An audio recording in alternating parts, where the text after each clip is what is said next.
vamos a entrar.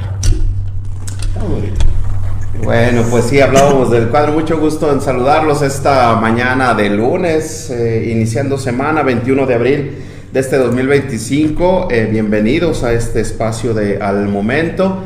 Y me da mucho gusto el día de hoy iniciar esta transmisión con el licenciado, el abogado Eloy Morales Brand, con quien ya hemos tenido comunicación en otras ocasiones. Y el día de hoy, bueno, pues como invitado, la primera vez aquí en Al Momento con nosotros. Eloy, ¿cómo estás? Un gusto saludarte y tenerte aquí con nosotros. Pablo, gracias, al contrario, todo muy bien, un poquito de calor, pero con mucho gusto estando aquí con ustedes y gracias por invitarme aquí al momento. Muy bien, gracias Eloy.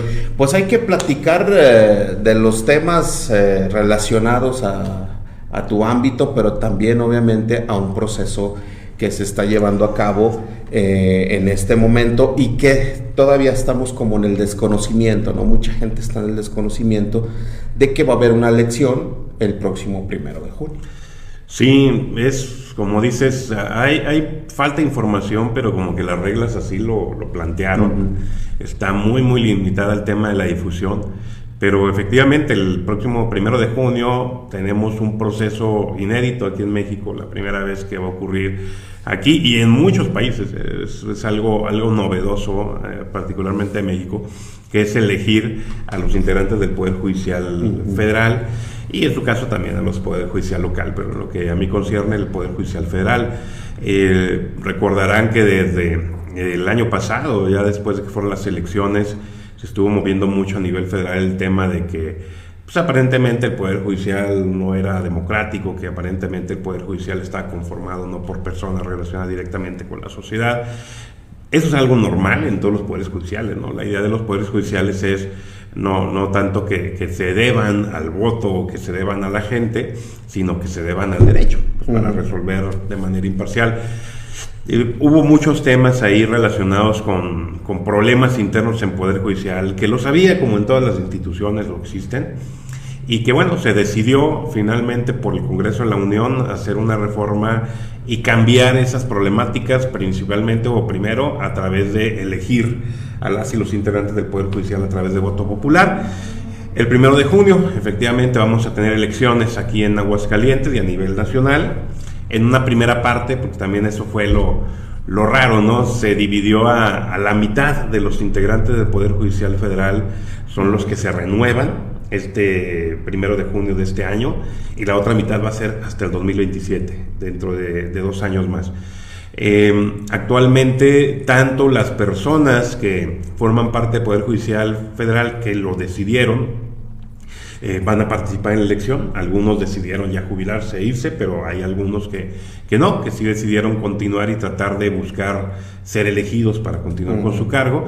Pero también vemos muchas personas fuera de Poder Judicial Federal, claro, o sea, no que no hayamos tenido carrera judicial o que no hayamos estado en instituciones judiciales, pero sí que no están en Poder Judicial Federal, que también están pues buscando un espacio ahí en el Poder Judicial Federal. Y ahí es donde va a estar la votación a partir del 1 de junio. Hay en este proceso, insisto, pues hay muy poca difusión, digo, no se les tiene permitido hacer una campaña abierta, ¿no? Sí. En donde pudieran reunirse con la gente y que los conociera, como se hace regularmente con candidatos a diputados, a gobernadores, presidentes municipales. Sí. Qué complicado. Mira, ha sido muy complicado, como bien dices. El tema fue que aprobaron unas reglas, muchos no entendemos por qué así. Luego por eso vienen las especulaciones, ¿verdad? De que a lo mejor lo que se quiere es controlar la elección, controlar a los candidatos que sean de determinada orientación partidista o de determinado perfil.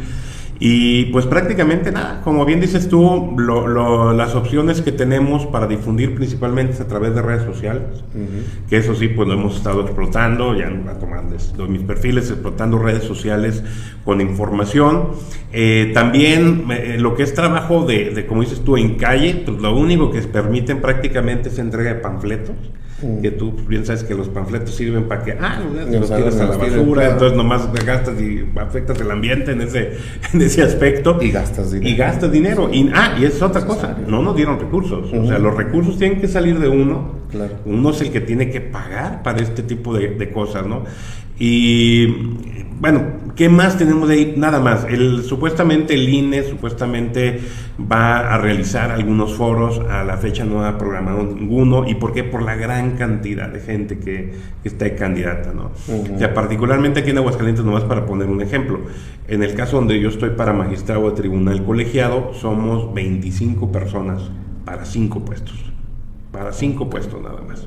O sea, 20 van a quedar fuera. Entonces, ya desde ahí, si le sumamos a todos los juzgados de distrito que tiene Aguascalientes y sumamos al Poder Judicial local, sumamos a los demás estados, es un mundo de gente, es un mundo de personas, de candidatura, y entonces es muy complicado también que el INE tenga las herramientas para poder generar este tipo de espacios. Entonces, ¿qué pasa? También la posibilidad, como ahora contigo, que nos hacen invitaciones de algunos medios, que podemos ir a platicar con ellos, pero prácticamente es lo único. O sea, no podemos, como bien dices, hacer mítines, no podemos prácticamente hacer reuniones, nosotros organizarlas, no podemos pagar, o sea, no podemos pagar ni pautar en redes sociales ni en programas, o sea, no podemos hacer nada de eso.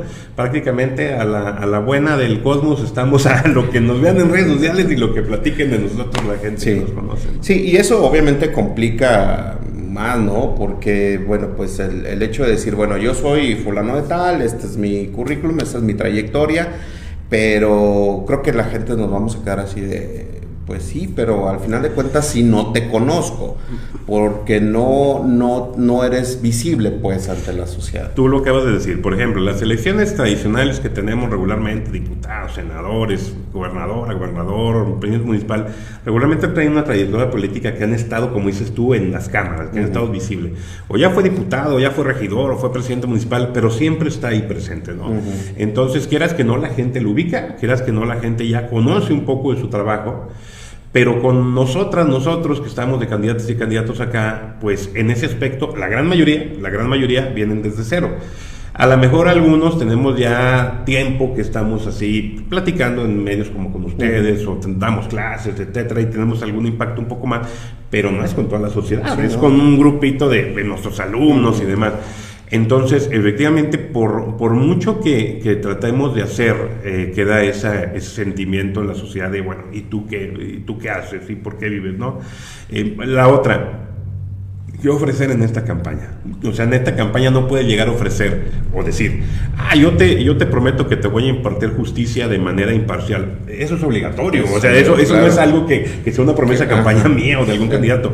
Estamos obligados, todas las personas que están dentro y fuera del Poder Judicial, a garantizar una impartición de justicia imparcial, autónoma, independiente. Ese es uno de los riesgos que hay aquí, justo como bien dices tú, aparte de no poder ir más allá y que se empiece a limitar y que esa parte genere que la sociedad pues no tenga mucho interés en estas elecciones, no conozca a la gente, no vaya a ir a votar, pues es un riesgo para, como en todas las elecciones, y hay que decirlo tal cual, hay voto duro, ¿no? Los partidos controlan un voto duro y esos votos duros van y voten por fulanito y pues termina fulanito ganando. Y no necesariamente es la persona con mejor perfil, o a lo mejor sí tiene un gran perfil, pero va a ir con un compromiso específico, con un partido o con cierto sector, no va a ir con un compromiso con la sociedad. Entonces, están esos riesgos, efectivamente, hay poca gente que tiene un perfil como muy visible en estos ámbitos, y porque es algo natural.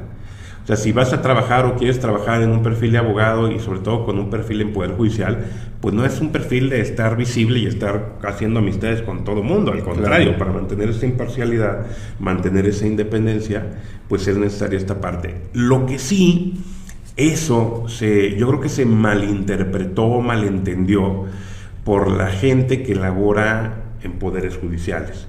Digo, yo actualmente estoy laborando en un poder judicial local, pero no estoy en área jurisdiccional, estoy en la Universidad Judicial apoyando, además de la Universidad Autónoma.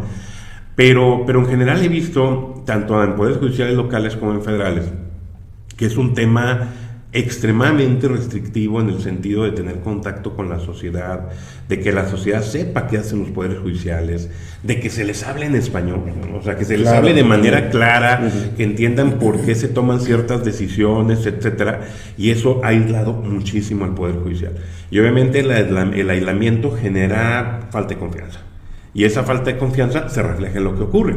Al no conocer a mis jueces, al no conocer que me hablen en mi idioma de por qué toman decisiones de esta manera y no de otra, al prácticamente dejar que todos los demás actores políticos hablen sobre el Poder Judicial y no el mismo Poder Judicial, pues provoca esto, provoca que se tenga una desconfianza en la institución, se busque hacer una renovación, pero de cualquier manera en la renovación sigo sin tener conocimiento de quiénes pueden llegar ahí. Y se genera mucha confusión, ¿no? Cuando justamente dices, los que están en el Poder Judicial no dan la información como debería, sino alguien más, y ese alguien más pues lo interpreta exactamente a su manera, pero tal vez no es la visión que se tiene desde el Poder Judicial. Y en ese sentido, como bien también lo señalas, pues hay que hablarle a la población de la mejor manera para que entienda por qué se aplica en cierta ley y por qué en otros casos no aplica, ¿no? Muchos casos que se han dado con polémicas de que, bueno, pues es que en la carpeta de investigación no se cumplió con todos los requisitos y entonces se tuvo que liberar a X personaje, ¿no?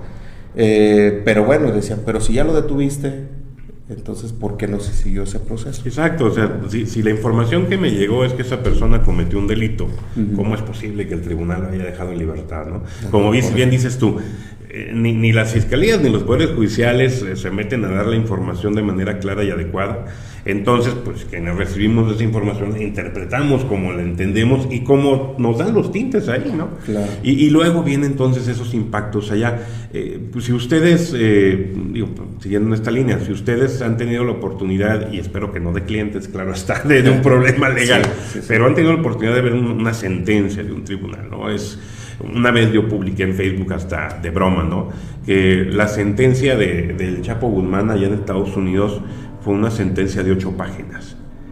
En cambio, prácticamente el iniciar un proceso en México es un acuerdo de 20 páginas. O sea, ni siquiera se compara a una sentencia de un proceso final, apenas recibo y voy a empezar el expediente y tomamos el acuerdo así. Hay sentencias, y dime quién va a leer eso si ni los abogados lo hacemos, de 600 páginas. 600 hojas de sentencia. Que además es un atentado al equilibrio ecológico, cabrón, porque estás matando árboles a lo loco para ese tipo de cosas. Una sentencia en donde yo creo que el 80%, 90% es solamente transcribir en un lenguaje que no entiendes nada, y el 20 o 10% que queda donde se resuelve el asunto, igual con un idioma que es para no entender. Y eso es lo que ha generado también, pues, que el acceso a la justicia no sea real, ¿no? Que el acceso a la justicia sea controlado por las abogadas y abogados, por las instituciones, y que la gente no sepa qué está pasando ahí. Entonces simplemente el abogado llega y le dice, no, pues el juez resolvió a favor o en contra, ¿no? Entonces si es en contra, un juez corrupto. Si es a favor, que yo le di al juez. También muchos abogados hacen eso. Y ese es el problema, que una justicia cercana no es simplemente un tema de que haya puertas abiertas en todos lados y en instituciones y demás. Una justicia cercana es una justicia que primero le hable a la gente como persona, o sea, entienda a la gente que es una persona y así lo trate el servidor público, que es un servidor de esa persona. Y segundo, que le hable en un idioma y de una manera que entienda cualquier persona y comprenda entonces, como bien dices tú, los motivos, los sustentos, por qué a lo mejor esa persona que se presentó en un momento como delincuente resultó que quedó en libertad, o por qué efectivamente le iniciamos el problema. Y decía mucho, bueno, ya por lo menos es un acceso, sí, pero es que esas sentencias de lectura fácil no deben de ser para niños, deben ser para todos. Claro. Deben ser para todos. Porque también entonces justo ese monopolio entre las mismas abogadas y abogados, tanto institucionales como desde fuera, pues lo único que provoca es que el ciudadano no se entere realmente de lo que está pasando en su asunto, de lo que está pasando en su caso, y pues eso ayuda a manipular, ayuda a modificar y a mover el asunto tal cual uno quiere, ¿no? También por eso luego hay mucha desconfianza en los abogados. Pues el abogado es un trance, el abogado me pidió recurso. Sí, porque uno no conoce y porque su abogado se encarga regularmente de que no conozcas y él controlar la información. Entonces es algo de lo que se debe de buscar acá.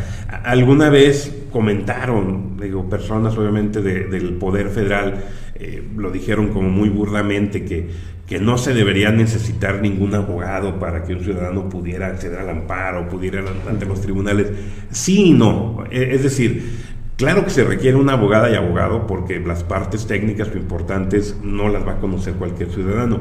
Pero creo que a lo que se referían ahí o lo que trataban de interpretar, creo, pues es especulación también, es justo que esa parte del acceso a la justicia, el ciudadano no tenga necesidad de que su abogado le lea o escuche o le interprete lo que dijo un juez, sino que la ciudadana, el ciudadano escuchando a la jueza o al juez, leyendo la resolución, entienda perfectamente lo que está pasando. A veces, digo yo que manejo mucho el tema de la oralidad, el tema de los juicios orales y también la capacitación, y hemos estado en capacitación tanto con estudiantes universitarios como ya profesionistas. Y vamos a hacer una práctica de una audiencia. Lo primero que les digo, hasta de broma y jocoso, les digo, hablen el español, o sea, no hablen en japonés, o sea, lleguen y hablen en español. Hablen de tal manera que, como si nos estuvieran platicando a su abuelita. Así, la abuelita que no es abogada, que entienda perfectamente, platiquen, y así háganselo al juez. O sea, no porque el juez o juez tenga 20,000 doctorados, deja de ser un ser humano que entiende. Claro. Pero sobre todo, al hablar así, no le están hablando al juez, le están hablando a los clientes, le están hablando a la persona que tiene la problemática y que está ahí en las audiencias, y que entonces entiende en mejor medida por qué se toman las decisiones de una manera y quién tiene la razón. Claro, ¿no? Es como cuando vas al médico. Ándale, es que usted tiene un problema en el cartílago, bueno, y si me lo traduce, trae dolor de rodilla. Exactamente. Así de sencillo, ¿no? Como explicarlo, pues, de esa manera. Pero en este proceso que ya inició Eloy, ¿qué encuentras?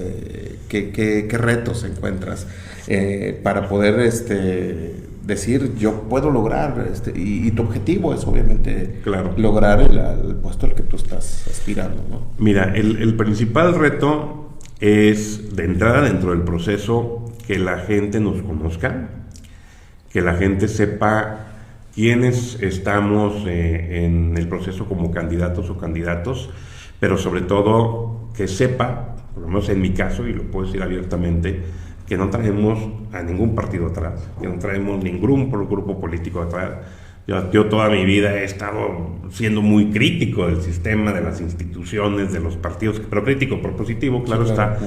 Y pues por lo mismo, yo nunca he ido a pedir apoyo de este tipo, porque sabes que un apoyo de esos te compromete. Entonces, justo el Poder Judicial requiere perfiles que estén comprometidos con el derecho y la sociedad, o sea, no con ningún partido, ningún orden político. Entonces, el primer reto es lograr que esas personas que estamos fuera de esos tintes políticos podamos acceder a estas magistraturas o estos puestos, y entonces poder retribuirle de esa misma manera a la gente. El otro reto, el segundo reto, el cómo darnos a conocer. Como decíamos hace un momento, está extremadamente restringida la forma de llegarle a la sociedad. La gran mayoría es a través de las redes sociales, a través de programas como estos, al cual le agradezco. Y bueno, en esa parte que la misma gente empiece a difundir la información de, escuché a esta persona, conozco su perfil, etcétera, etcétera. El otro será en caso de que logremos ingresar, o sea, que por el voto logremos entrar al Poder Judicial.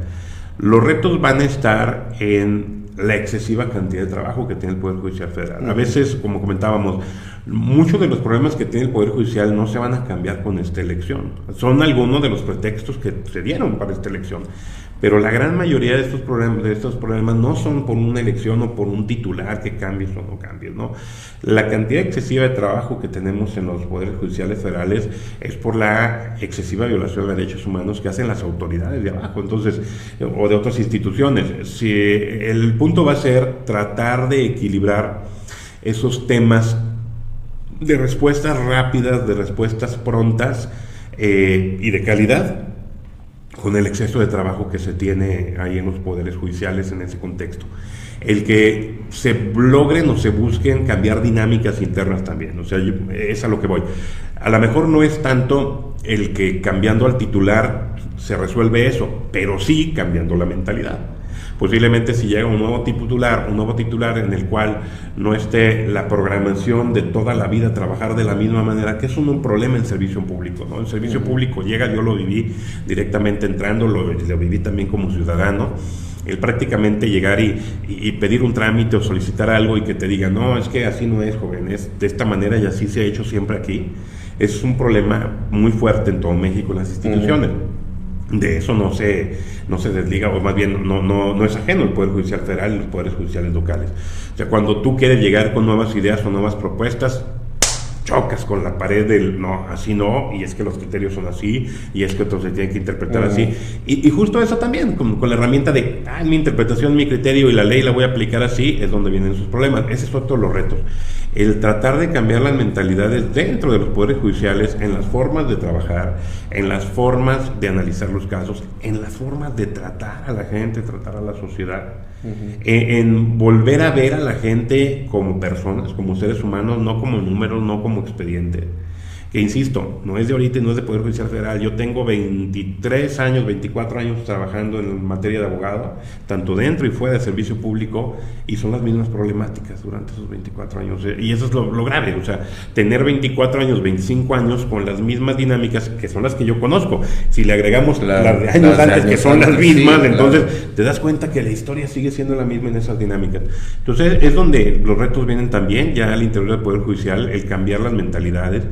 Hay mucha gente de carrera judicial, aclarar eso, ¿qué es eso de carrera judicial?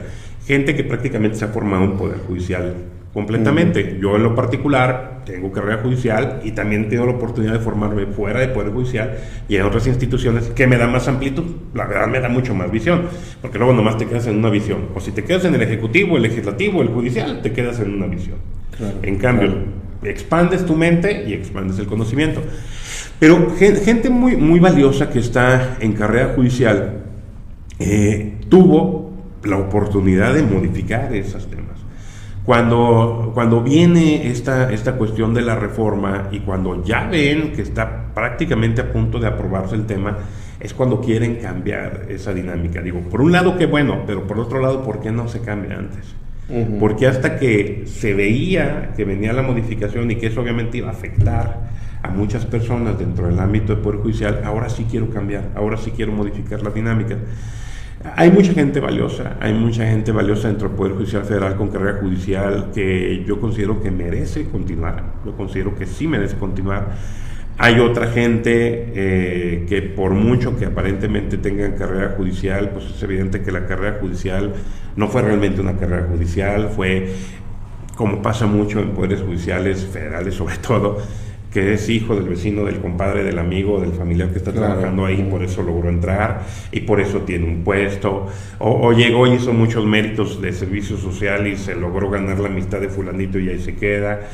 Hay otros que no, obviamente, hay mucho con mucha capacidad y mucho mérito de estar ahí, pero de cualquier manera creo que es importante que la sociedad conozca que gente que no está en Poder Judicial Federal, pero ha estado en otros ámbitos, poderes judiciales locales, federales y en otras instituciones, y sobre todo ha tenido contacto en muchas áreas de la resolución de conflictos de derecho, es igual de valiosa o hasta más valiosa también en ese contexto.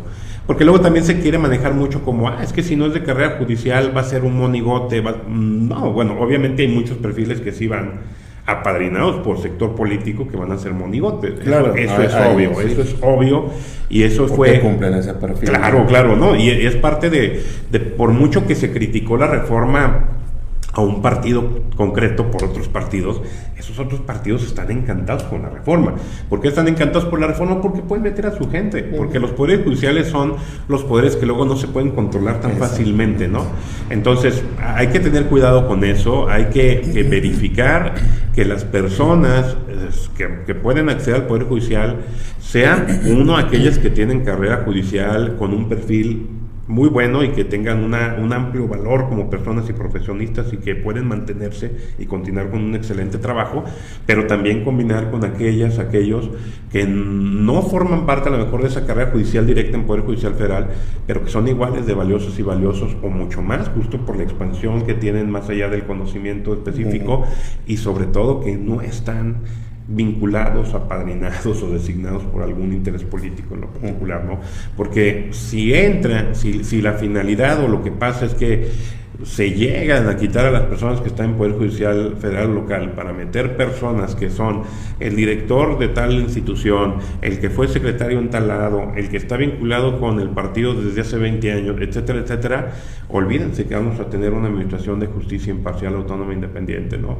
Simplemente el Poder Judicial se va a volver una dependencia más del Poder Ejecutivo y del Poder Legislativo, y no vamos a tener realmente un órgano que nos ayude a resolver de manera imparcial. Entonces es importante que la ciudadanía también vea esa parte, nos vea, nosotros que estamos fuera de esos ámbitos y que buscamos transformar esa realidad a favor de todas y todos, y bueno, confiar en su criterio en el momento de la elección.